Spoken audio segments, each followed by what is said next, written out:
Ya, baik Bapak Ibu, Saudara yang dikasih Tuhan. Malam hari ini kita akan masuk dalam pembahasan yang kedua dari eh, tema-tema tentang penginjilan yang akan kita bahas. Dan malam ini kita mau bicara tentang kabar baik, ya, tentang kabar baik.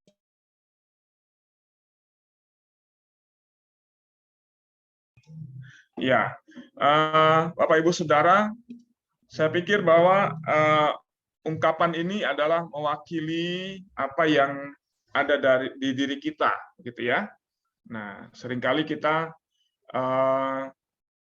tahu, ya, kita tahu apa yang kita percaya, kita mengenal Tuhan yang kita percaya, tetapi seringkali memang menjadi persoalannya adalah kita bingung untuk berbicara atau menyampaikan tentang iman kita, ya.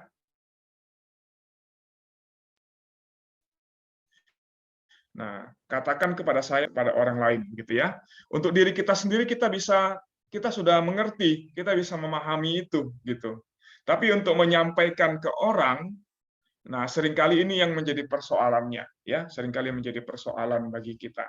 Sehingga itu juga yang kadang membuat kita menjadi takut, gitu ya, menjadi takut atau menjadi bingung, sehingga tidak berani untuk memberitakan kabar baik atau memberitakan Injil itu sendiri.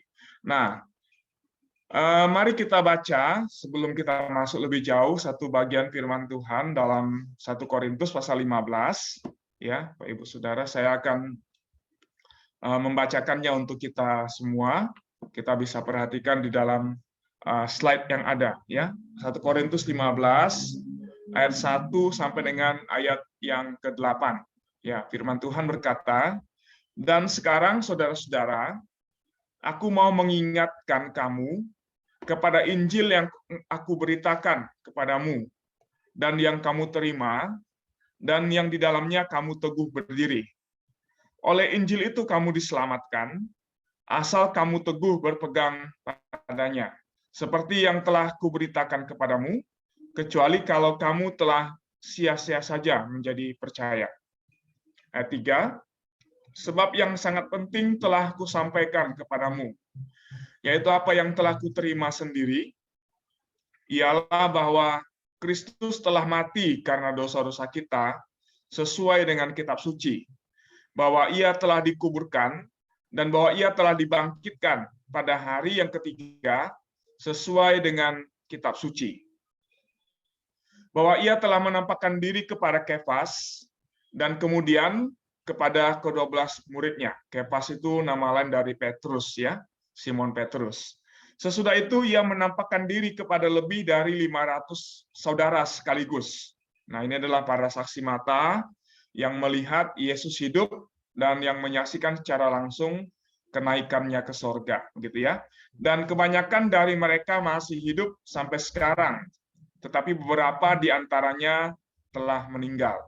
Nah, dalam ayat ini Paulus menegaskan bahwa dari sekian ratus orang yang menyaksikan Yesus naik ke sorga, beberapa sudah meninggal, tapi masih banyak, ya, di antara mereka yang masih ada pada waktu Paulus menuliskan surat kepada jemaat yang ada di Korintus. Nah, selanjutnya ia menampakkan diri kepada Yakobus, kemudian kepada semua rasul. Nah, Bapak Ibu Saudara, ayat 7 Yakobus yang dimasukkan dalam ayat 7 ini bukan Yakobus murid Tuhan Yesus, begitu ya. Bukan salah satu dari 12 rasul, tapi Yakobus ini adalah saudara, ya, atau adik dari Yesus, ya, anak Maria dan Yusuf, ya. Jadi menunjuk kepada saudara Yesus yang melihat Yesus secara langsung, yang di mana Tuhan menampakkan diri kepadanya. Dan yang paling akhir dari semuanya, ia menampakkan diri juga kepadaku, sama seperti kepada anak yang lahir sebelum waktunya. Nah, kalau kita membaca di dalam teks firman itu ada beberapa penekanan penting yang Paulus ingin sampaikan kepada jemaat di Korintus, ya, yang merupakan inti berita dari kabar baik yang kita perlu sampaikan dan harus sampaikan kepada orang-orang yang belum percaya kepada Tuhan.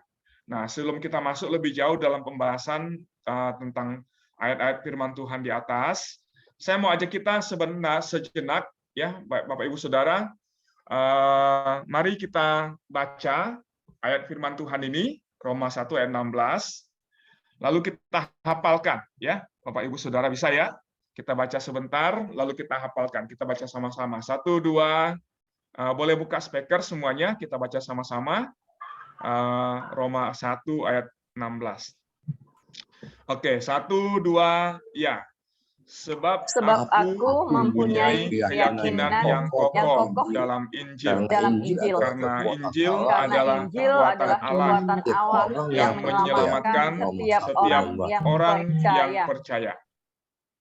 Oke, nah mari kita baca sebentar, ya. Saya kasih waktu untuk kita untuk menghafalkan teks firman Tuhan ini. Nah, mulai malam ini kita akan mencoba untuk menghafalkan setiap pertemuan satu ayat firman Tuhan. Kenapa, Bapak Ibu Saudara? Karena ini adalah sesuatu yang baik. Kalau kita mau beritakan Injil, kita harus hafal ayat-ayat firman Tuhan yang menjadi kunci, ya, inti-inti berita Injil itu perlu kita hafalkan supaya kita bisa sampaikan kepada orang, ya. Oke. Kita baca sebentar, ya, 2 menit, silakan. Nanti saya tutup, ya, nanti kita hafal sama-sama, ya, Bapak Ibu Saudara, ya.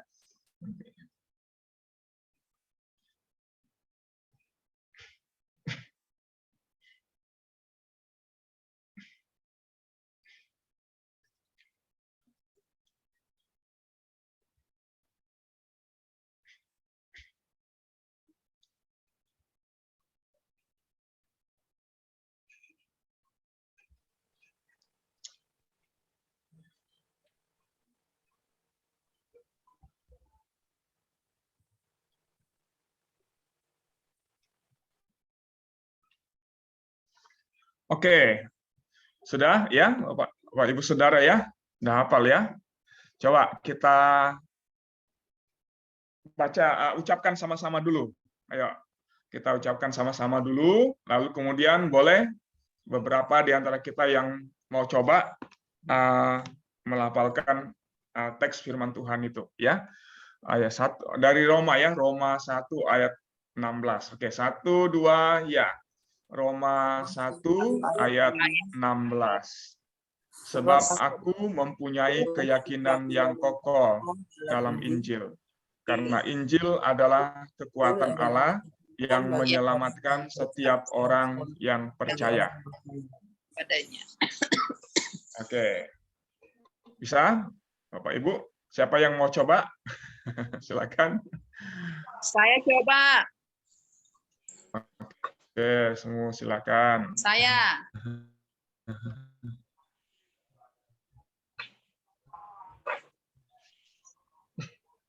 Ya. Macet. Ya. Oh. Macet, ya. Oke, suara kedengaran. Ya, kedengaran.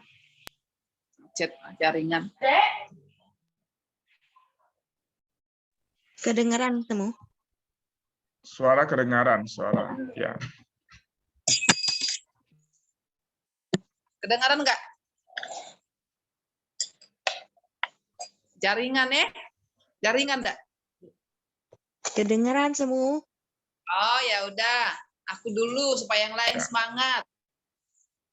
Oke, Roma 1 ayat 16. Aku mempunyai keyakinan yang kokoh di dalam Injil. Karena Injil adalah kekuatan Allah yang menyelamatkan orang yang percaya.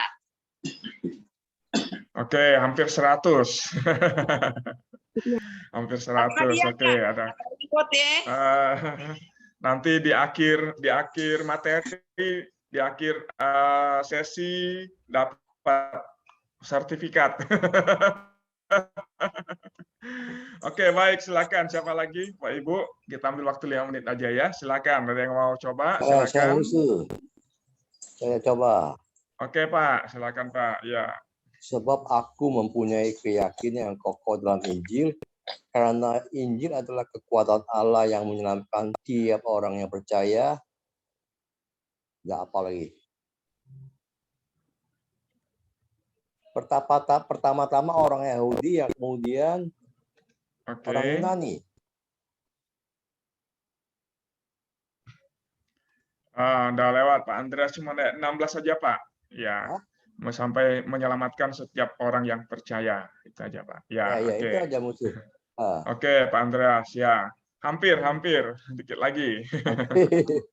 Ya, oke. Ada lagi? Silakan.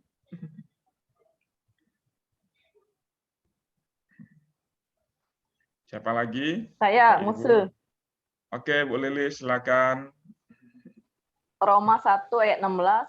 Sebab aku mempunyai keyakinan yang kokoh dalam Injil, karena Injil adalah kekuatan Allah yang menyelamatkan setiap orang yang percaya. Oke, nah ini 100 ya. Oke.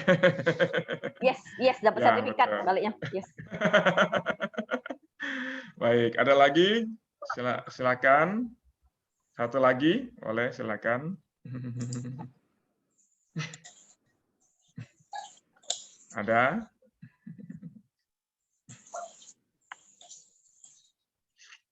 Ya, kita sama-sama. 1, 2, ya. Roma 1 ayat 16. 1 Sebab ayat aku 16. mempunyai Sebab keyakinan yang kokoh dalam yang Injil, kokoh dalam karena Injil, karena Injil adalah kekuatan Allah yang yang menyelamatkan setiap orang yang orang percaya. yang percaya.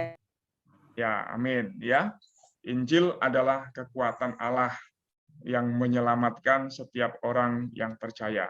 Kenapa kita percaya kepada Injil? Karena Injil itu adalah yang menyelamatkan, ya. Injil adalah kekuatan Allah. Kata kekuatan itu bicara tentang dunamis, ya, power, ya, power.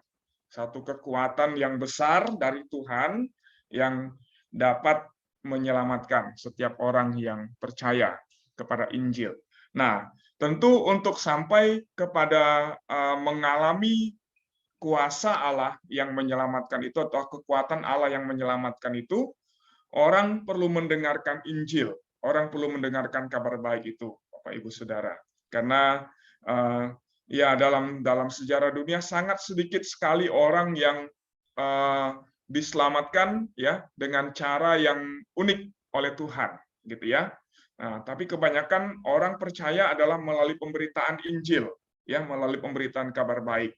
Nah, karena itu kalau kita sebagai orang yang percaya memiliki keyakinan yang kokoh dalam Injil, maka artinya keyakinan itu harus diberitakan, ya, harus disampaikan supaya Injil itu ya menyelamatkan, ya, Injil itu menyelamatkan orang-orang yang mendengar berita itu, ya, karena mereka percaya kepada kuasa Allah yang menyelamatkan di dalam Injil itu sendiri. Nah, Bapak Ibu Saudara, karena itu sebagai satu ajakan untuk kita semuanya, ya, sebagai satu ajakan untuk kita semua, mari yang perlu kita lakukan dalam minggu ini, 1 minggu ke depan ini, ya. Apa yang harus kita lakukan dalam 1 minggu ke depan ini, yaitu tentukan beberapa banyak orang non-Kristen yang akan kita ceritakan tentang kabar baik ini, yang akan kita bahas nanti, ya.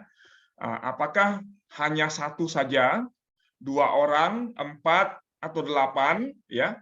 Nah, tapi ingat jangan melampaui iman kita, tapi tetapkanlah sasaran yang jelas, lalu kemudian minta agar Tuhan, ya, agar Allah menolong kita, sehingga kita bisa pergi kepada orang itu, bertemu dengan orang itu, dan memberitakan kabar baik yang kita belajar, yang akan kita pelajari sama-sama pada malam hari ini. Ya, oke, Bapak Ibu Saudara, ini PR untuk kita, ya, PR untuk kita kerjakan sama-sama dalam 1 minggu ke depan ini, ya. Boleh juga 2 minggu ke depan lah, ya, sampai kita ketemu dalam PA selanjutnya, ya, 2 minggu ke depan. Jadi mari tetapkan sasaran PI kita, ya. Siapa kira-kira yang mau kita jadikan sebagai sasaran untuk kita memberitakan Injil, memberitakan kabar baik itu. Ya, boleh 1 orang, 2 orang, tergantung kita. Ya, kita imannya berapa, kita mau komitmennya berapa kepada Tuhan, gitu ya. Nah, jadi Bapak Ibu Saudara, di awal ini saya mengajak kita untuk sama-sama menetapkan hati, komitmen bersama bahwa 2 minggu ke depan kita mau jangkau minimal 1 orang untuk kita bisa pergi kepada mereka, bertemu dengan mereka, dan memberitakan Injil kepada mereka. Siap Bapak Ibu? Saudara siap? Ya? Oke, mari kita kerjakan sama-sama. Ya, kita belajar sambil praktek. Kita mempraktekkan apa yang akan kita pelajari bersama. Nah, Amsal 30 ayat 2 sampai 4. Ya, apa yang diucapkan oleh Salomo dalam Amsal 30 ayat 2 sampai 4 ini sebenarnya menggambarkan keadaan manusia secara umum, ya. Semua manusia secara umum. Dia berkata, sebenarnya aku ini terlalu bodoh untuk menjadi manusia. Aku tidak memiliki pengertian manusia. Aku tidak pernah mempelajari hikmat dan memiliki pengetahuan tentang Yang Maha Kudus. Nah, ini perlu kita garis bawahi ya. Pengetahuan tentang Yang Maha Kudus. Siapa yang pernah naik ke sorga dan turun? Siapa yang telah mengumpulkan angin dalam genggamannya? Siapa yang telah membungkus air dengan kainnya? Siapa yang telah menegakkan seluruh ujung bumi? Siapa namanya dan siapa nama anaknya? Engkau pasti tahu. Nah, Bapak Ibu Saudara, Salomo di dalam ketidaktahuannya, dia menunjukkan secara jujur, ya, pikirannya, keterbatasannya, ketidakmampuannya untuk dapat mengerti tentang Allah, atau bukan cuma sekedar mengerti, tetapi dia sama sekali dengan dirinya itu tidak mampu untuk menemukan Tuhan itu dalam hidupnya. Nah, karena apa? Ayat 2 dia katakan, aku ini terlalu bodoh untuk menjadi manusia. Kata bodoh di sini artinya tidak tahu jalan, ya, tidak punya pengertian, atau juga bisa diartikan sebagai tidak tahu jalan untuk menemukan Tuhan itu di mana, gitu ya. Tempat Tuhan itu di mana? Tuhan itu adanya di mana? Tidak bisa tahu, tidak bisa mengerti, dan tidak bisa memahami itu. Nah, dari ayat firman Tuhan ini, Bapak Ibu Saudara, ketika kita bertemu dengan orang-orang yang tidak percaya yang ada di luar sana, adakah kemudian di dalam hati kita, dalam pikiran kita secara rohani, kemudian kita diperdengarkan oleh Roh Kudus akan jeritan hati yang tak terucapkan dari orang-orang yang tidak percaya yang ada di sekeliling kita? Pernah enggak kita digerakkan ya di dalam roh kita secara rohani, digerakkan untuk kemudian akhirnya tersentak dan menyadari, oh, mereka ini perlu Tuhan. Mereka ini sangat butuh Yesus dalam hidup mereka. Ya, mereka menjerit, mereka mencari Tuhan itu, mencari kebenaran itu. Tapi mereka tidak bisa mengucapkan itu, tidak bisa mengungkapkan itu. Karena sekalipun mereka tahu mereka perlu, sesungguhnya di dalam diri mereka sendiri itu adalah sesuatu yang tidak dapat mereka ungkapkan. Ya, nah maka seringkali kita melihat banyak cara orang lakukan untuk mencari Tuhan, mencari kebenaran itu. Nah, kenapa? Karena memang ini sebenarnya adalah ungkapan hati dari mereka yang di luar Tuhan. Ya, kerinduan hati mereka untuk bertemu dengan Tuhan. Nah, pertanyaannya untuk kita adalah, adakah di dalam hati kita satu sentakan, satu dorongan yang menyadarkan kita bahwa orang-orang seperti itu, mereka perlu Tuhan, dan kita perlu datang kepada mereka. Kita perlu sampaikan Injil kepada mereka.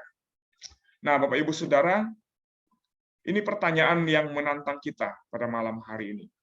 Dan saya pikir ini adalah sesuatu yang baik untuk kita kembangkan di dalam diri kita, sehingga kita tidak menjadi orang Kristen yang apatis, yang tidak peduli dengan keselamatan orang lain. Kita tidak peduli dengan kehidupan orang lain. Kita enggak mau tahu apakah dia selamat atau enggak selamat. Kita enggak mau pusingkan hal itu. Kita enggak boleh jadi orang Kristen yang seperti itu. Karena Tuhan menginginkan dari masing-masing kita, yaitu ada hati yang mengasihi, hati yang peduli kepada jiwa-jiwa yang sedang menjerit, yang ada di luar sana, yang membutuhkan kasih Tuhan dalam hidup mereka. Nah, dari apa yang diungkapkan oleh Salomo dalam Amsal 30 ayat 2 dan sampai dengan 4 tadi, ini menunjukkan sebenarnya inilah perkataan ataupun suara hati dari kebanyakan orang yang di luar Tuhan. Mereka sebenarnya seringkali berkata, aku berlelah-lelah ya Tuhan. Berlelah berusaha, mencari, menemukan. Tapi sudah lelah, sudah capek, tidak ketemu Tuhan itu. Aku lelah ya Tuhan dan habis tenagaku. Sudah berjuang, berusaha dengan segala upaya, segala daya yang ada, segala cara dimanfaatkan, dilakukan untuk bisa bertemu dengan Tuhan itu. Tapi ternyata sampai dia lelah, tenaganya habis, tidak ketemu juga Tuhan yang sejati itu. Aku ini lebih bodoh daripada orang-orang lain.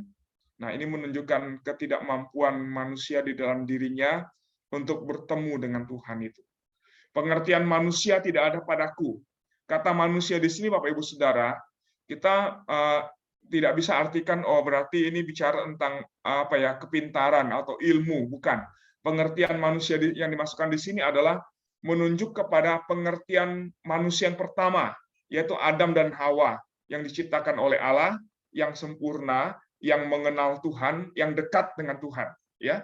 Nah, karena itu ketika Salomo berkata, pengertian manusia tidak ada padaku. Memang ini adalah satu realitas, ya, satu realita dalam keseluruhan manusia yang tidak dapat mengerti Tuhan, yang tidak dapat memahami Tuhan dalam hidupnya karena dosa sudah merusak kemampuan manusia untuk tidak hanya merusak kemampuan manusia untuk berkomunikasi dengan Tuhan, tapi juga merusak diri manusia sehingga manusia itu tidak bisa membangun hubungan dan menemukan Tuhan di dalam hidupnya. Maka Salomo katakan pengertian manusia tidak ada padaku, ya. Juga tidak ku pelajari hikmat sehingga tidak dapat ku kenal yang Maha Kudus, ya. Dengan diri yang berdosa, manusia yang berdosa, tidak ada satu orang pun yang bisa mengenal Tuhan, ya, mengenal Tuhan yang kudus. Siapa yang naik ke sorga lalu turun? Ya, tidak ada, ya. Kalau ada yang orang yang mengatakan, oh saya naik ke sorga kemarin, lalu saya di sorga ini, melakukan ini, melakukan itu, bertemu dengan Tuhan, bicara dengan Tuhan dan sebagainya, itu artinya ya perlu dipertanyakan. Kenapa? Karena Salomo, ya, Alkitab sendiri, firman Tuhan menegaskan kepada kita bahwa tidak ada satu orang pun yang pernah naik ke sorga lalu turun lagi dia, kecuali cuma satu, ya. Hanya ada satu pribadi yang ada di sorga lalu turun ke bumi dan dia sudah kembali ke tempat asalnya, yaitu Tuhan Yesus Kristus. Selebihnya tidak ada satu orang pun manusia yang pernah ke sorga lalu turun lagi ke dunia lalu bisa cerita tentang surga itu seperti apa. Itu bohong, ya. Itu adalah satu dusta yang diucapkan oleh manusia yang mencoba untuk menunjukkan keunggulan atau kehebatan dalam dirinya. Nah, siapa yang telah mengumpulkan angin dalam genggamannya? Tidak ada. Kita tidak bisa kumpulkan angin. Ya, sekarang ini ada di negara Islandia, ya. Islandia itu adalah satu negara pulau di bagian utara, ya, dekat kutub utara situ. Nah, di situ ada orang yang mengumpulkan oksigen murni yang ada di situ, ya, mereka masukkan di dalam kantong-kantong, lalu itu dijual, Bapak Ibu Saudara, ya, itu dijual dengan harga yang cukup mahal, ya. Tapi itu tidak bisa disebut dengan kata menggenggam, ya. Menggenggam itu menggunakan tangan, menangkap dengan tangan angin itu, tidak bisa, ya, karena memang tidak ada seorang pun yang bisa memegang angin, ya, karena angin itu adalah sesuatu yang tidak kasat mata, yang tidak bisa diraba, yang tidak bisa dipegang oleh indera kita. oleh tangan kita, ya. Nah, siapa yang telah membungkus air dengan kain? Nggak ada. Ya, pernah bungkus air dengan kain? Nggak mungkin, ya. Siapakah yang telah menetapkan segala ujung bumi? Ya, nggak ada. Nggak ada satu orang manusia pun yang bisa melakukan itu. Siapa namanya? Ya, kalau ada sebutkan namanya, tapi nggak ada. Ya, tidak bisa disebutkan nama itu karena memang tidak ada. Lalu siapakah nama anaknya? Ya, kita nggak tahu. Orang aja nggak tahu, apalagi anaknya, gitu ya. Nah, tapi Salomo dalam hal ini sebenarnya menunjuk kepada satu pribadi, yaitu siapa? Tuhan sendiri. Ya, engkau tentu tahu. Nah, kata engkau tentu tahu ini menunjuk kepada Tuhan mengetahui, Tuhan tahu semuanya. Ya, orang siapa pribadi yang dapat melakukan semua yang dipertanyakan oleh Salomo di dalam Amsal pasal 30 tersebut. Nah, Bapak Ibu Saudara, inilah realita yang sebenarnya ingin diungkapkan oleh Salomo dalam Amsal 30 ayat 1 sampai dengan 4. Bahwa jutaan orang kebingungan tentang arti kehidupan. Banyak orang mencari, banyak orang berpikir, ya, banyak orang berusaha untuk memahami tentang kehidupan itu dengan berbagai falsafah dan filsafat yang diungkapkan sesuai dengan akal budi dan rasio manusia. Tetapi sesungguhnya itu tidak dapat mengupas secara tuntas, secara sempurna tentang arti dari kehidupan itu sendiri. Mereka tidak tahu dari mana asal muasalnya. Maka banyak cerita beredar, gitu ya. Manusia itu asalnya dari ini, dari ya berbagai legenda, cerita yang dibuat sebagai usaha untuk apa ya, menggali asal usul dari manusia itu dari mana, begitu. Nah, mengapa mereka ada di sini atau kemana mereka akan pergi ketika kehidupan akan berakhir? Saya pikir ini adalah pertanyaan semua orang. Ya, kalau saya mati, saya meninggal, saya kemana? Apa yang akan terjadi dengan hidup saya sesudah saya meninggal? Apakah akan sama seperti ketika saya hidup dalam dunia ini, ataukah berbeda? Tidak ada yang tahu.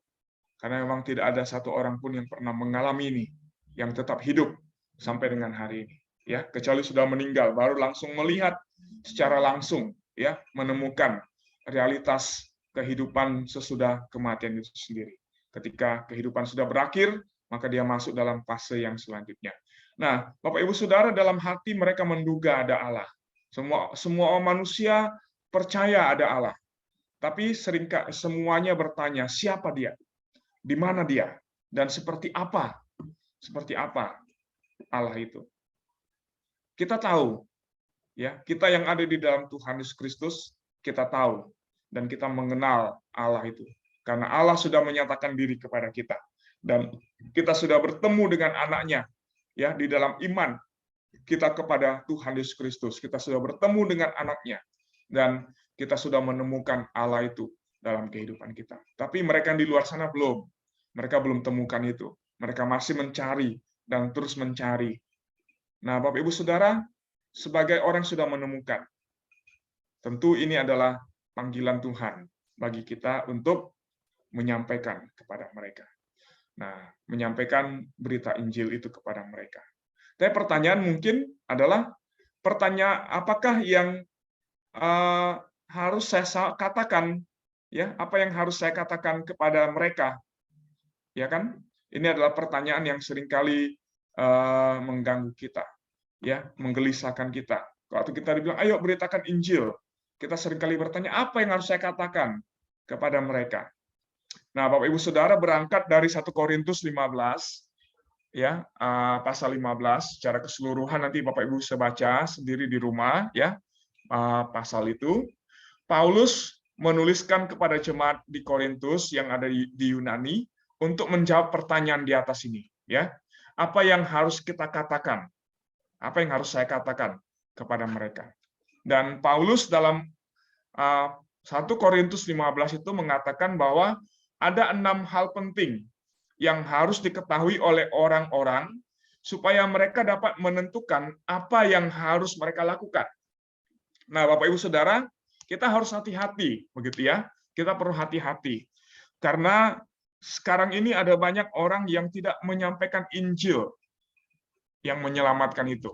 Tetapi menyampaikan berita-berita yang menghibur saja, tetapi tidak membawa membawa orang kepada keselamatan di dalam Kristus. Ya, kenapa? Karena banyak berita ya ketika membawa orang datang kepada Tuhan, berita yang disampaikan itu lebih muatannya adalah lebih banyak kepada hal-hal yang ada di dalam dunia. Contoh misalnya, berita yang disampaikan itu berbicara tentang, oh kalau kamu percaya Yesus, maka kamu pasti akan jadi kaya.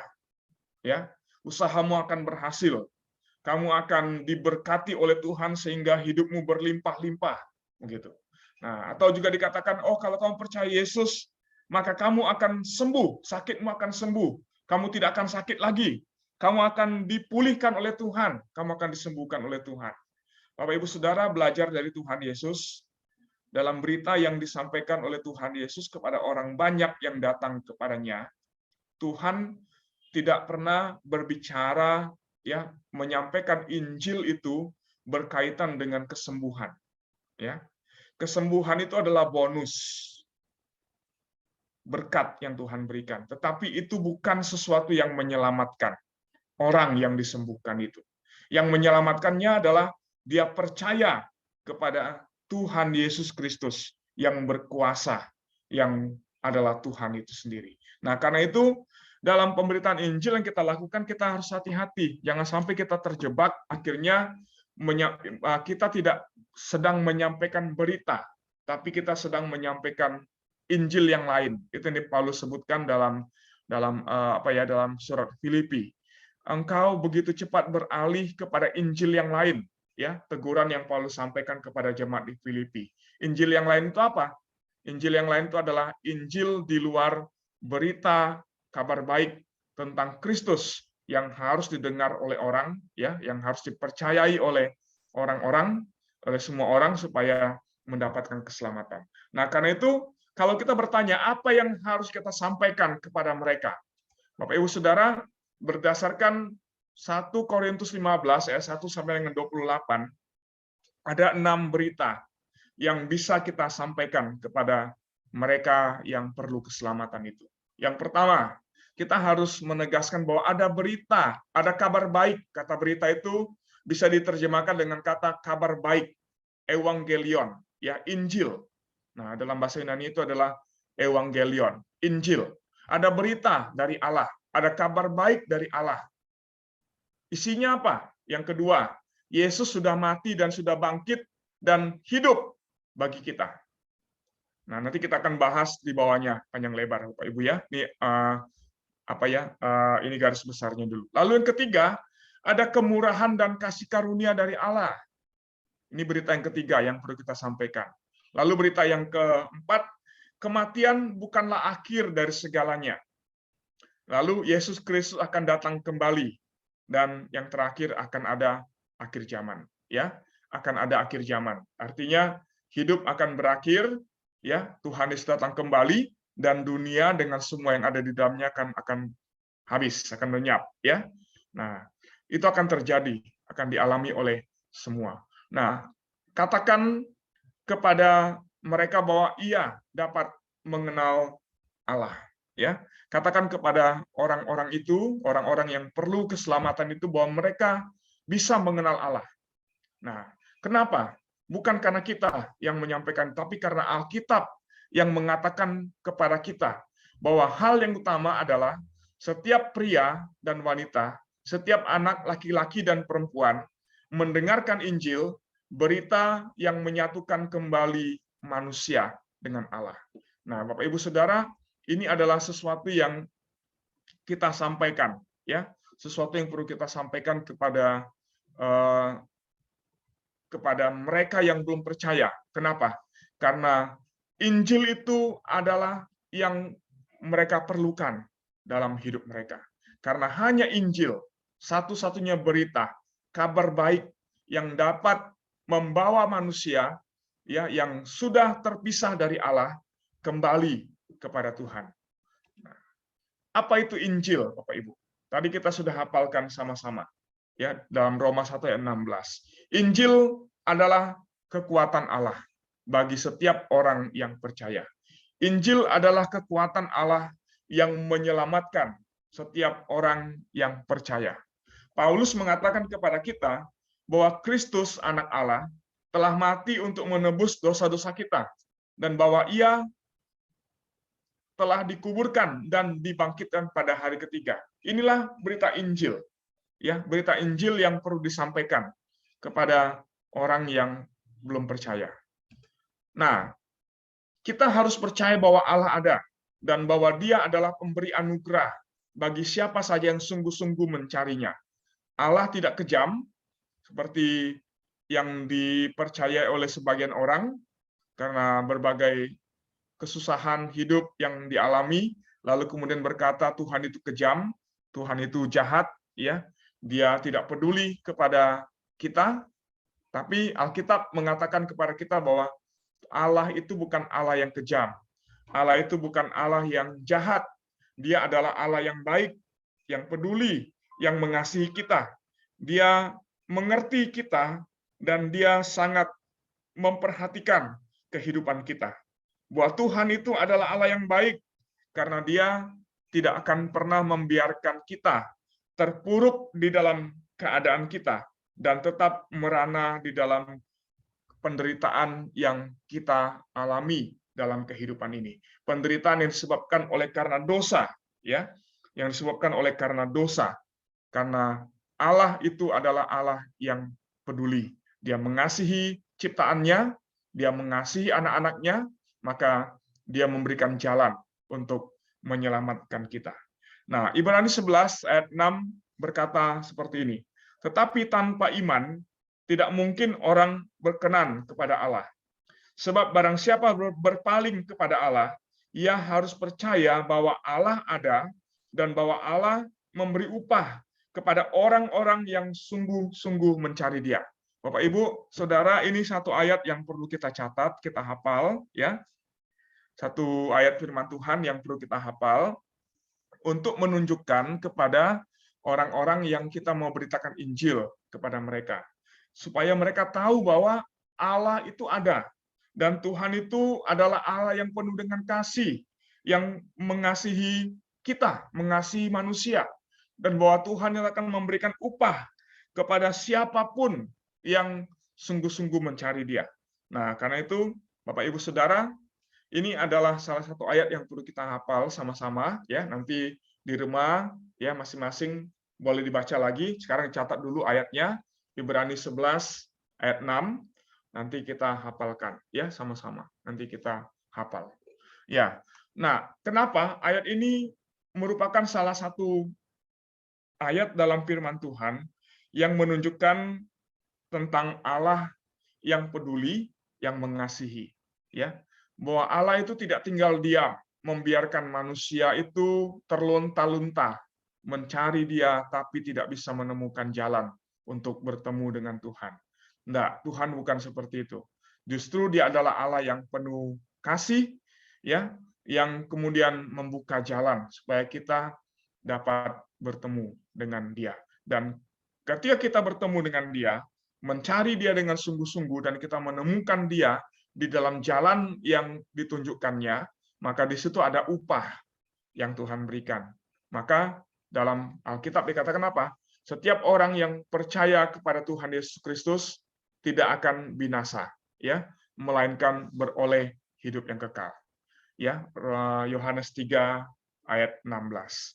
Ya, karena begitu besar kasih Allah akan dunia ini sehingga Ia telah mengaruniakan anaknya yang tunggal supaya setiap orang yang percaya kepadanya tidak binasa, melainkan beroleh hidup yang kekal. Bahwa orang yang mencari Tuhan dan menemukan Tuhan melalui jalan yang diberikan oleh Allah itu, yaitu melalui Yesus Kristus, dikatakan, ya, tidak binasa, tetapi menerima upah. Upahnya apa? Hidup yang kekal. Nah, Bapak, Ibu, Saudara, dalam pemberitaan Injil yang kita lakukan, kita perlu membawa orang yang mendengar berita kabar baik yang kita sampaikan itu sampai kepada tahap ini. Katakan kepada mereka, Allah memberi jalan bagi kita untuk bisa bertemu dengan Dia.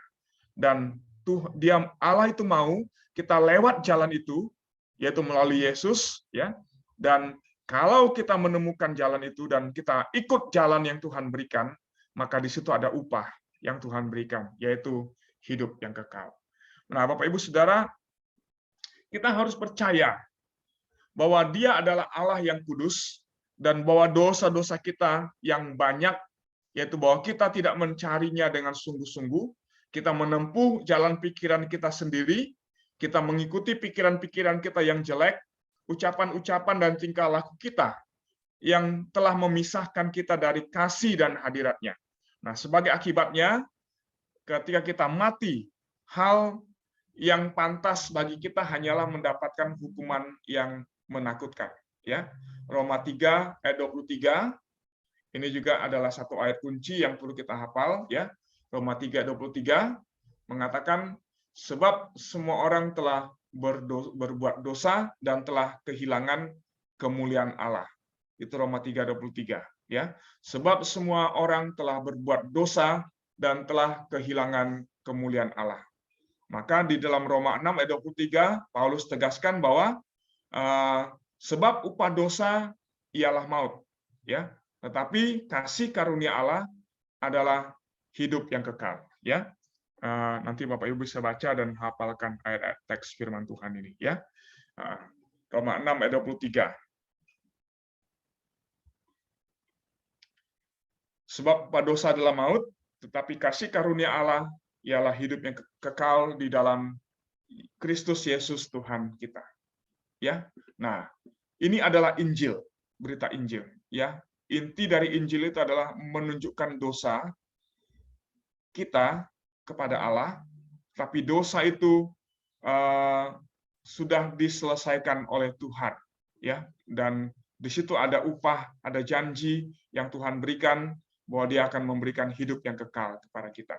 Nah, kita memilih untuk percaya bahwa Allah adalah kasih-Nya yang begitu besar, telah mengutus anak-Nya Yesus dilahirkan oleh seorang perawan yang tanpa dosa untuk menyelamatkan kita dengan cara mengambil semua murka Allah, sehingga kita semua dapat memperoleh damai sejahtera dan dapat masuk ke dalam hadirat Allah yang kudus, baik sekarang maupun pada waktu kematian kita.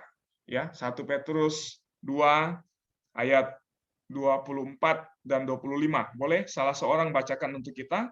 1 Petrus pasal yang kedua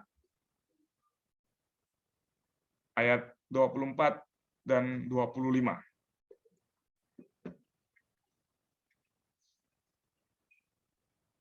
Oke, silakan Pak Ibu, ada yang sudah menemukan, boleh baca. 1 Petrus 2 ayat 24 sampai 25.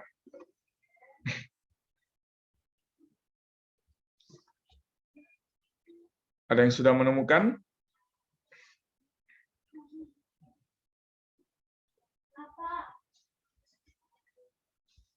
Satu Petrus 2 ayat 24 sampai dengan ayat 25. Dia sendiri telah memikul dosa kita di dalam tubuhnya di kayu salib, supaya kita yang telah mati terhadap dosa hidup untuk kebenaran. Oleh bilur-bilurnya kamu telah sembuh, sebab dahulu kamu sesat seperti domba, tetapi sekarang kamu telah kembali kepada gembala dan pemelihara jiwamu. Ya, oke. Makasih, Santo Yohanes. Ya, nah di sini Bapak Ibu Saudara ditegaskan kepada kita tentang karya Kristus, ya, karya Kristus. Nah, kenapa Yesus itu merupakan satu-satunya jalan? Karena memang Yesuslah, ya, yang ditetapkan oleh Allah untuk membawa kita kepada keselamatan. Nah, maka di dalam pemberitaan Injil yang kita lakukan nanti, kita perlu bukan hanya meyakinkan orang yang mendengar berita yang kita sampaikan, tetapi perlu menegaskan dan menuntun mereka sampai kepada pengakuan percaya bahwa keselamatan itu hanya ada di dalam Tuhan Yesus Kristus. Ya. Nah, sehingga dalam berita yang kita sampaikan, kita tidak hanya sekedar menyampaikan tentang Yesus sebagai penyembuh, pembuat mujizat, ya, atau Yesus yang memberkati, tetapi kita harus sampai kepada Yesus yang menjadi jalan keselamatan, yang membawa orang berdosa kembali kepada Allah. Nah, jadi Bapak Ibu Saudara, ini adalah Injil yang sesungguhnya, ya, bahwa kita percaya, ya, menuntun orang untuk kemudian memilih untuk percaya kepada Allah dalam yang kasihnya besar itu, yang telah mengutus anaknya untuk mendamaikan dunia dengan dirinya, ya, dunia yang berdosa dengan dirinya. Nah, ini perlu kita tegaskan dan kita sampaikan, ya. Nah, kemudian kita percaya dalam batas-batas tanggung jawab kita sendiri untuk mengambil respon yang benar dan tepat. Kita semua mengakui dosa-dosa kita dan kita sungguh-sungguh menyesal bahwa kita telah berdosa. Kita percaya bahwa Yesus mati karena dosa-dosa kita dan sekarang memohon pertolongan Allah agar kita dapat berbalik dari jalan kita yang sesat dan jahat. Kita menerima Yesus sebagai Tuhan, sebagai Juru Selamat dan Tuhan, dan berjanji untuk mengikutinya selama-lamanya, walaupun teman-teman dan anggota keluarga membuat kehidupan menjadi sulit. Artinya ada tantangan iman dari teman atau keluarga yang tidak percaya, ya, yang menentang iman kita. Nah, jadi Bapak Ibu Saudara, selain kita menyampaikan tentang berita keselamatan di dalam Tuhan Yesus Kristus, di sini perlu dan penting bagi kita untuk menuntun orang yang kita injili itu sampai kepada pengakuan dosa, ya, pengakuan dosa di hadapan Tuhan. Ketika dia percaya, dia merespon, dia mengambil satu respon dari dirinya, aku mau percaya. Nah, ketika dia berkata begitu, Bapak Ibu, maka di situ kita harus tuntun dia, ya, untuk mengaku dosa-dosanya, ya, semua dosa-dosanya yang pernah dia lakukan. Kita tuntun dia satu persatu, ya, mengakui dosanya, mengingat-ingat semua dosa yang pernah dia lakukan, dan kemudian sesudah itu ajak dia berdoa untuk dia bisa mengakui dosanya di hadapan Tuhan, menyesali dosa-dosa itu, dan meminta pengampunan dari Tuhan. Ya, meminta pengampunan dari Tuhan. Dan sesudah itu teguhkan dia. Puji Tuhan, kamu sudah percaya Yesus. Kamu sekarang sudah menjadi anak Allah. Kamu sudah menerima Tuhan dalam hidupmu, dan engkau sudah diselamatkan. Ya, dan kuatkan hatinya untuk ikut Tuhan, sekalipun ada tantangan di situ, tantangan iman, ya, dari keluarga, dari orang-orang yang dekat dengan dia yang tidak mengenal Tuhan, yang membenci iman di dalam Tuhan Yesus Kristus. Kita harus kuatkan dia supaya ketika mengalami kesulitan iman, ya, mengalami tantangan iman, dia bisa tetap berdiri kokoh di dalam Tuhan. Nah, jadi bukan cuma sekedar menyampaikan saja, Bapak Ibu Saudara. Kalau dari tadi bagian-bagian atas itu adalah kita menyampaikan berita, ya. Oh, Allah sudah menyediakan jalan untuk kita supaya kita bisa selamat. Lalu kemudian jalan itu adalah di dalam Yesus yang sudah mati di kayu salib untuk kita. Lalu kemudian selanjutnya adalah kita harus terima Yesus. Kita harus percaya kepada Tuhan yang sudah menyelamatkan itu. Nah, tetapi juga kita perlu menuntun untuk sampai kepada pengakuan dosa, menyesali semua dosa-dosa itu di hadapan Tuhan.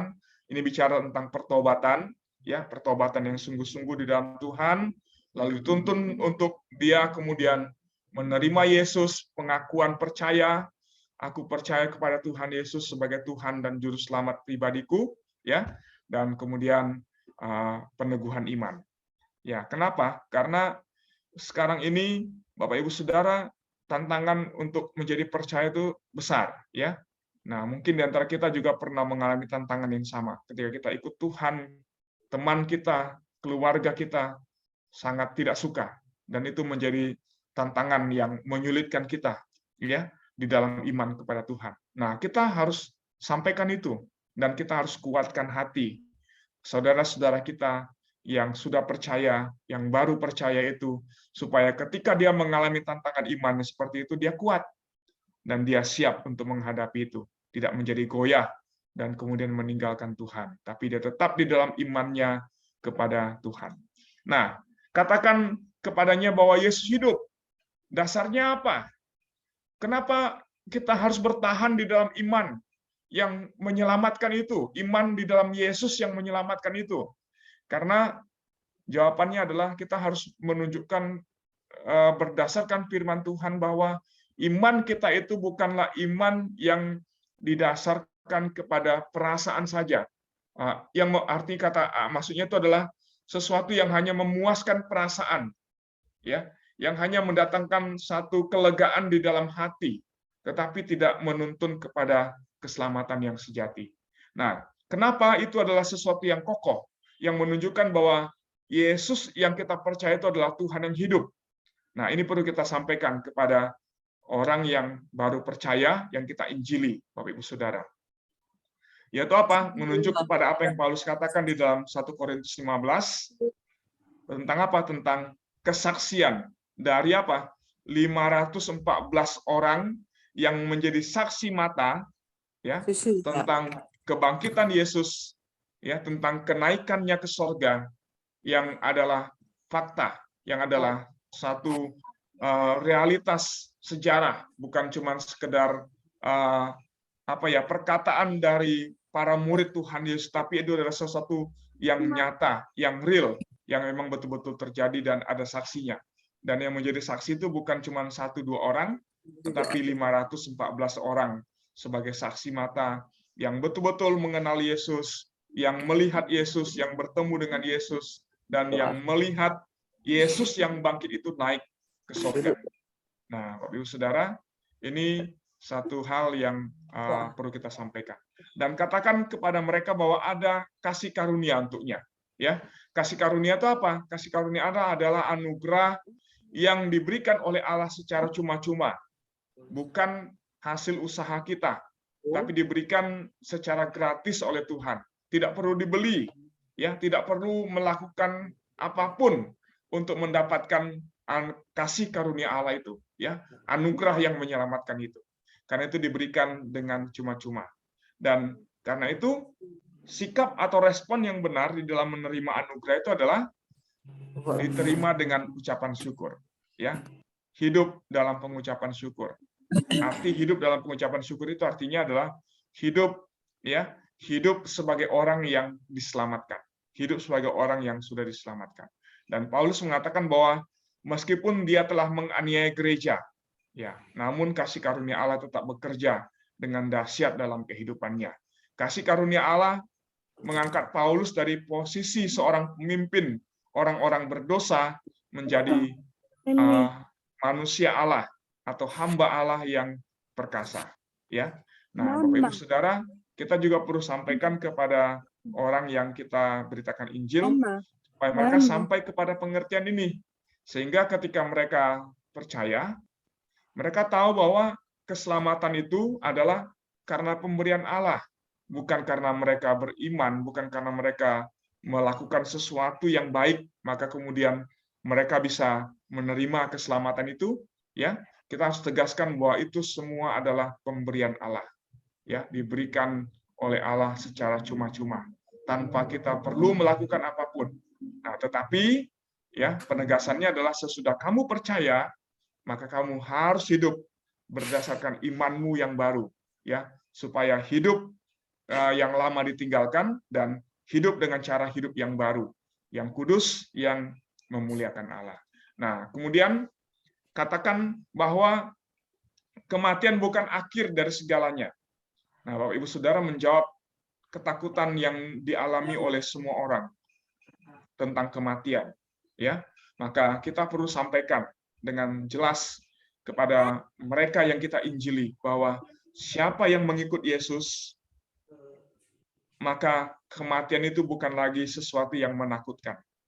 Karena orang yang mati di dalam Tuhan akan dibangkitkan oleh Allah, menerima tubuh yang baru, yaitu tubuh kebangkitan, dan yang tidak akan pernah menjadi tua, sakit, dan mati. Ya, artinya bahwa kematian itu bukan lagi sesuatu yang menakutkan, tetapi itu adalah satu awal hidup yang baru yang membawa kepada sukacita yang abadi, sukacita yang kekal selama-lamanya. Nah, kemudian katakan kepada mereka bahwa kematian bukanlah akhir dari segalanya. Kita akan tinggal di bumi yang baru, langit yang baru, ya. Tetapi orang-orang yang tidak percaya akan berada dalam lautan api dan siksaan kekal, jauh dari kasih Allah.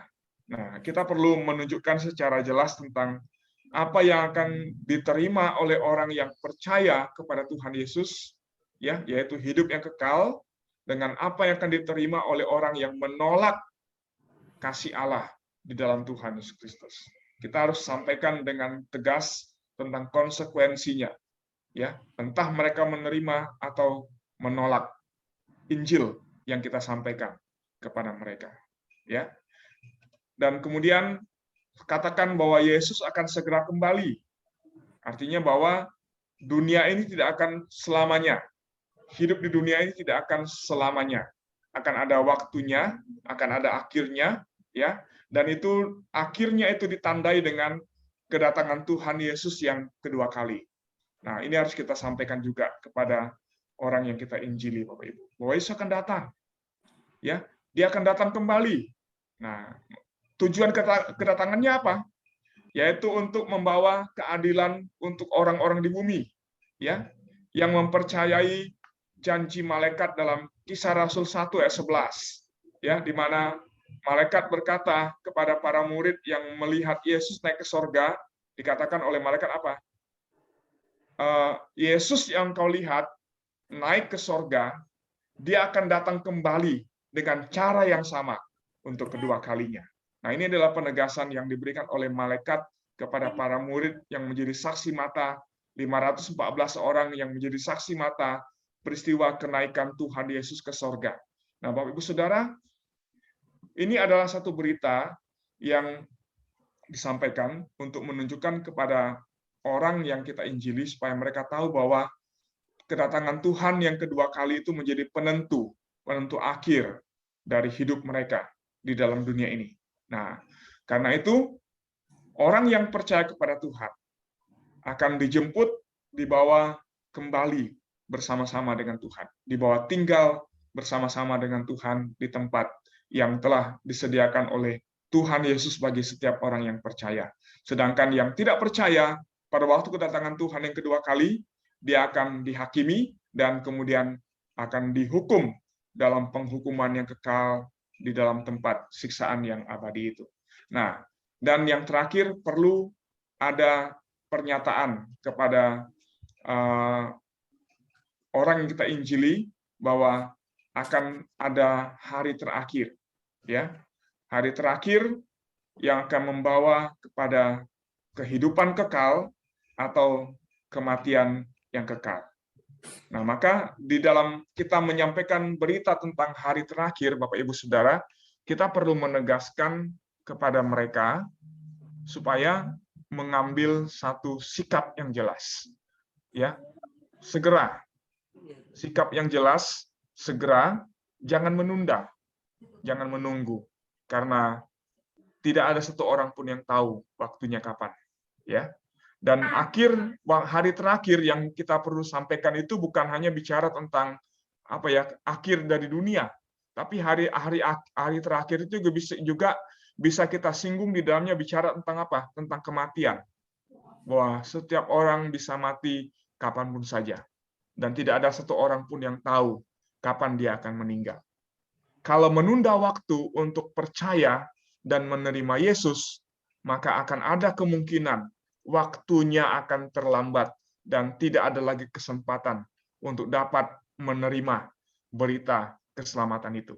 Nah, maka Bapak Ibu Saudara, di dalam bagian ini kita perlu menegaskan dan sekaligus mengajak orang itu supaya menerima, segera menerima, jangan tunggu waktu, jangan tunda-tunda, begitu ya, karena akan bisa jadi itu adalah sesuatu yang terlambat dan tidak ada kesempatan lagi untuk percaya.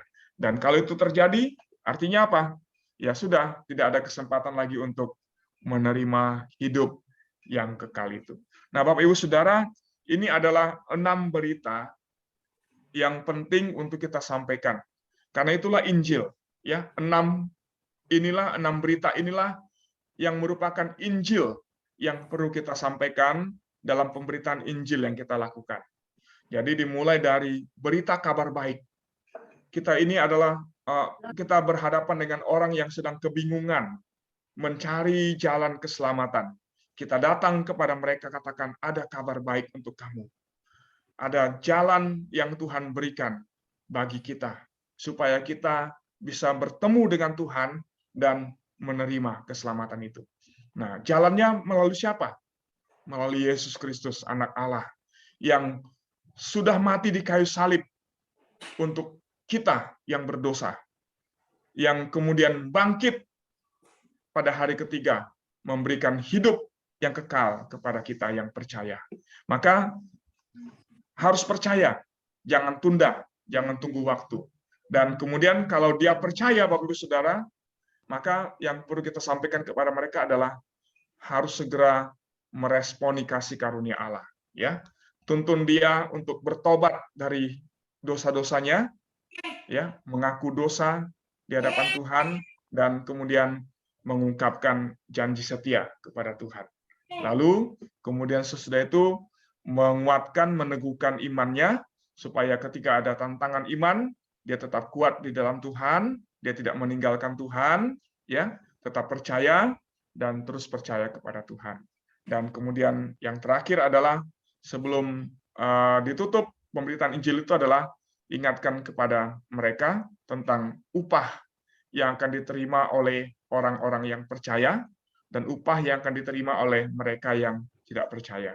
Nah, Bapak Ibu Saudara, ini adalah berita Injil yang perlu kita sampaikan. Jadi, kalau kita bertemu dengan orang, kita memberitakan Injil, jangan hanya sampaikan tentang Yesus membuat mujizat. Jangan hanya sampaikan tentang Yesus yang adalah sumber berkat, tapi sampaikanlah berita yang sesungguhnya, Injil yang sejati itu, yaitu Yesus Juru Selamat dunia, yang memberikan keselamatan dan hidup yang kekal bagi setiap orang yang percaya. Nah, sebagai pengingat bagi kita, Bapak Ibu Saudara, tadi kita sudah diajak, ya, selama 2 minggu ini, ya, menetapkan sasaran kita. Siapa yang mau kita injili 1 minggu ke depan ini? Ya. Mari kita lihat-lihat, kita ingat-ingat, ya, mungkin dari keluarga kita yang belum percaya, Bapak Ibu Saudara, ya, ingat bahwa itu adalah panggilan Tuhan untuk kita kepada mereka. Datang kepada mereka, sampaikan berita itu, ya. Ya.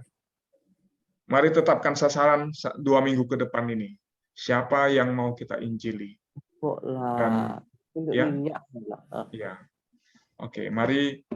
Oke, ini yang saya sampaikan, yang saya sharingkan untuk kita pada malam ini. Ada yang mau meresponi?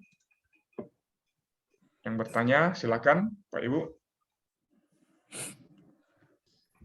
Saya Mese. Ya, contoh. Ya, di momen Imlek ini ada banyak orang-orang yang bisa saya kunjungi, ya. Memang sebelumnya kita sudah memiliki komunikasi baik, dan ketika Imlek ini mereka bilang, "Pastor, ke rumah ya, Imlek jam sekian, jam sekian." Dari beberapa rumah yang saya kunjungi memang bukan semuanya orang yang percaya sama Tuhan, ya. Tapi ketika saya ngobrol selesai, saya minta kita boleh berdoa kok, Chen. Oh ya, silakan Pastor, silakan berdoa gitu. Dan saya pikir ini sebuah momen, ya, walaupun tidak banyak memberitakan Injil, tetapi ketika dipersilakan untuk berdoa itu kan momen yang baik, kita berbicara tentang Tuhan di situ. Yang kedua, ada satu keluarga yang memang selama ini mamanya itu sakit, saya udah pernah doakan. Sebelum itu tanggal 31 meninggal, ya. Dan 7 hari kan ada 7 hari mereka itu kan harus berdoa begitu kan. Dan akhirnya saya diundang di rumah. Pak Yohanes bisa nggak berdoa di rumah? Nah, saya datang, suaminya ini adalah Buddha, istrinya Katolik. Ya, istrinya Katolik. Akhirnya saya berdoa. Saya berikan pemahaman bagi mereka karena mamanya ini menjadi andalan mereka di tengah-tengah keluarga. Nah, ketika mamanya meninggal ini, justru mereka ada sebuah ketakutan, kekhawatiran soal hidup, bagaimana kehidupan selanjutnya, dan seterusnya ada sedikit pemahaman bahwa kita berdoa mendoakan mama supaya di sana bagaimana dia, begitu ya, supaya dia aman di sana. Nah, saya menjelaskan mereka soal mama sudah percaya sama Tuhan, itu sudah urusan Tuhan. Nah, tinggal kita, Cece Koko yang masih hidup ini, bagaimana kita, apakah mengikuti imannya mama atau Cece dan Koko tetap mengikuti iman yang saat ini sedang kalian jalani. Nah, sebenarnya suami dari ibu ini adalah Kristen sebelumnya, dari SD, SMP, SMA, tiba-tiba sudah dewasa, ada temannya Buddha, jadi kembali ke Buddha. Nah, akhirnya saya banyak menyampaikan firman Tuhan karena mereka juga mau mendengarkan firman Tuhan. Dan akhirnya Koko ini juga, saya bilang, kok sudah dekat gereja kita jam 10 pagi untuk datang beribadah, boleh datang. Dan dibilangnya untuk sementara saya tetap akan saya tetap berusaha. Karena ketika mamanya meninggal ini juga dia langsung dapat pekerjaan. Sebelum mamanya meninggal ini nggak ada pekerjaan. Nah, saya bilang sama dia, apa ketakutan Koko selama ini ketika mengandalkan mama, sekarang Tuhan sudah buka jalan, ada pekerjaan. Nah, ini menjadi sebuah tanda sama Koko. Dulu Koko udah pernah ikut sekolah minggu sampai SMP. Nah, ini tanda supaya Koko bisa kembali sama Tuhan. Jadi semua keraguan, apa ada istiadat itu, katanya setelah mau meninggal, kalau menjelang Imlek nggak boleh keluar rumah. Nah, aku bilang, kok jadinya susah, jadinya kok nggak boleh keluar rumah, gimana bisa hidup kok? Nah, kita kan sudah hidup dalam Tuhan. Tidak mungkin Tuhan membuat kita sengsara demikian karena gara-gara kematian. Tuhan pasti akan melihat semuanya itu. Nah, itu aja sih kesaksian Musa di momen Imlek ini. Terima kasih. Ya, memang yang pertama itu berdoa, ya. Puji Tuhan sebagai pembuka jalan untuk kita ya bisa masuk, ya. Tapi bukan berarti kemudian berhenti situ, tapi harus sampaikan Injilnya, berita Injil itu sendiri. Yesus yang mati untuk kita, menyelamatkan kita, itu harus sampai kepada mereka. Nah, tapi ya itu pembuka jalan bagus, artinya bisa jalan gitu kan. Ada kesempatan yang akan datang bisa masuk lebih dalam lagi, ya. Nah, kadang memang Bapak Ibu Saudara dari pengalaman yang diceritakan contoh Yohanes itu memang ada yang bisa langsung kita bicara panjang lebar tentang Injil, berita Injil yang kita sampaikan, ya. Kami dalam pemberitaan Injil itu biasanya banyak versinya gitu, Bapak Ibu Saudara. Ada yang langsung bisa beritakan Injil dari awal sampai akhir gitu. Tapi ada yang sedikit-dikit gitu ya, pelan-pelan karena butuh proses begitu. Nah, artinya begini, itu adalah satu cara, ya, dan saya pikir itu peluang-peluang yang ada. Nah, kita perlu melihat setiap peluang yang dibuka oleh Tuhan untuk kita bisa masuk memberitakan Injil. Ya, puji Tuhan kita bisa bicara tentang berita yang intinya sekaligus semua, dan kemudian di situ kita ada kesempatan untuk menantang orang itu supaya bisa terima atau percaya Tuhan Yesus, gitu ya. Nah, puji Tuhan ada kesempatan itu. Tapi ada juga seperti yang kedua tadi, yang pertama tadi, ya hanya bisa berdoa dulu, nggak apa-apa. Kita mulai dengan doa dulu, pendekatan. Namanya pendekatan, supaya membangun hubungan gitu ya, membangun relasi. Nah, ketika masuk lebih dalam lagi, bukan hanya berdoa lagi, tapi kita mulai cari celah, cara bagaimana ya, ketika saya datang ke rumah itu bisa beritakan Injil kepada dia. Sampaikan tentang Tuhan Yesus kepada orang itu. Nah, jadi seperti itu Bapak Ibu Saudara. Memang proses ya, ada yang proses cepat, langsung ya, langsung tembak di tempat gitu. Tapi ada butuh waktu. Sekian waktu lamanya perlu pendekatan, kadang ada yang lama sekali gitu ya.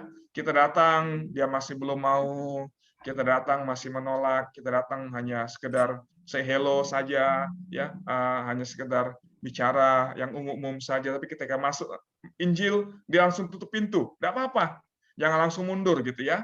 Datang lagi, terus kunjungi, terus datangi sampai akhirnya ada kesempatan peluang untuk bisa memberitakan Injil tadi. Nah, berita Injil yang perlu kita sampaikan itu adalah yang saya katakan tadi. Jadi jangan cuma sekedar kita akhirnya hanya sampai berhenti di Yesus itu adalah Tuhan yang punya kuasa.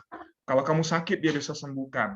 Kalau kamu percaya Yesus kamu bisa jadi kaya. Bukan itu. Itu bukan Injil, Bapak Ibu Saudara. Injil itu adalah berita keselamatan ya di dalam Yesus sebagai Tuhan dan juru selamat yang diperlukan oleh semua orang yang berdosa. Jadi kita harus selamatkan dan sampai kepada berita yang membawa kepada keselamatan itu. Ya, Bapak Ibu Saudara ya. Jadi mari kita praktekkan ya, walaupun mungkin awalnya agak susah, tapi mari kita praktekkan 2 minggu ke depan ini Bapak Ibu, mari kita tetapkan sasaran. Oke, 1 minggu kita cari siapa ya yang mau kita gumuli, siapa yang mau saya beritakan Injil. Nah, kemudian 1 minggu ke depan kita mulai bergerak kita mulai beritakan Injil kepada mereka, ya, kepada orang itu. Siap Bapak Ibu Saudara ya? Jadi jangan hanya kita berhenti di teori, tapi kita harus praktek, kita harus lakukan, kita harus beritakan, ya, beritakan berita Injil yang menyelamatkan itu.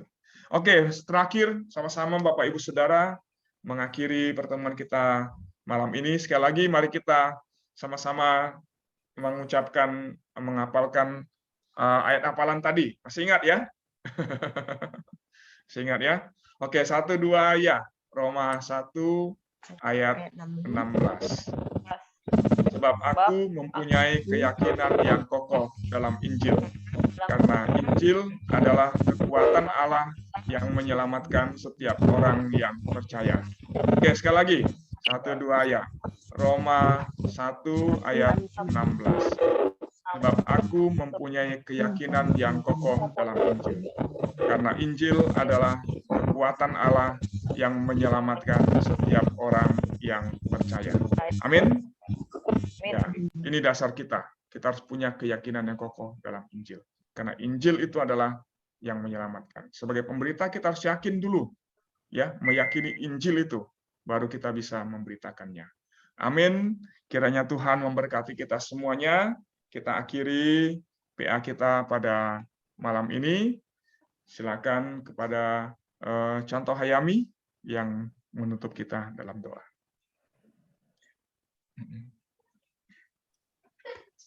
Ya, Bapak Ibu, mari kita berdoa. Bapa kami yang di surga, terima kasih. Kami sungguh bersyukur untuk PA malam hari ini. Terima kasih untuk Musa yang boleh Tuhan pakai.